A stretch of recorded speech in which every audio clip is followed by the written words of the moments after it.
Well, there's not a lot to wahoo about with this one. The Super Mario Galaxy movie is. I didn't like the first one, and I like this one even less. But at least with the first one, there was a clear sort of theme that the movie was going with, where Mario and Luigi sort of had to make their parents proud. And in this one, the story is less about Mario and more about Peach and her lineage.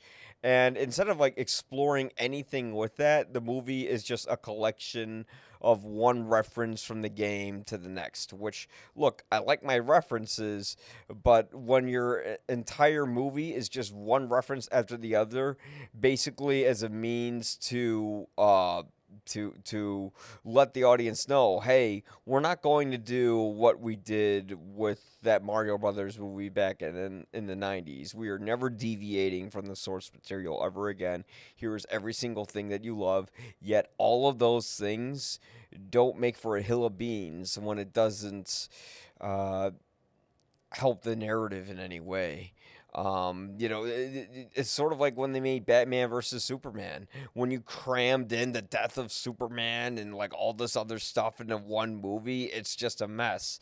And that's what this movie is. It's there's barely like any real plot to it, and even when I was taking my 6-year-old niece to the movie, who knows all of these Mario references thanks to me showing her, the games as she's growing up, even she wasn't amazed by all the references and stuff like that. She was just kind of like, "Oh, okay," throughout the movie. I asked her, "What do you think of the movie at the end?" And she was just like, "It was good." The only part that she liked the most from that film was a scene that was directly ripped off from Zootopia 2 when they're in the DMV. Um, I mean, at least with these movies, I will say they have the look down. I like what they do with the female characters. Princess Peach isn't just a damsel in distress. She is pretty much an ass kicker who taught Mario his moves in the first movie. And then you have Rosalina, who is basically kind of like a god almost in this film. Um, I don't want to give much away, but there's like really like not much of a plot in general to give away. This is a film that requires the very basic bare minimum of satisfying kids. But then again, if my niece didn't seem so satisfied with it and she's 6 and she played the Mario games, who is going to be happy with it?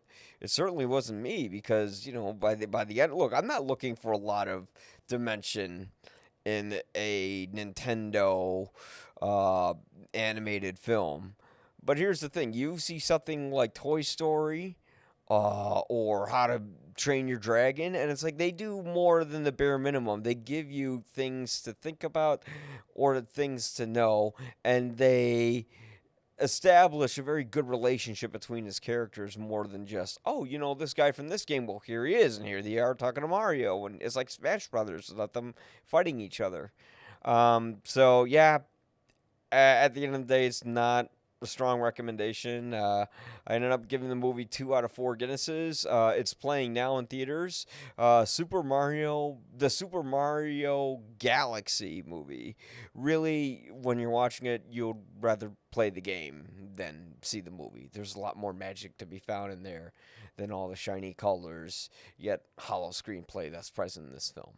Okay, and check out the full written review at ypareviews.com.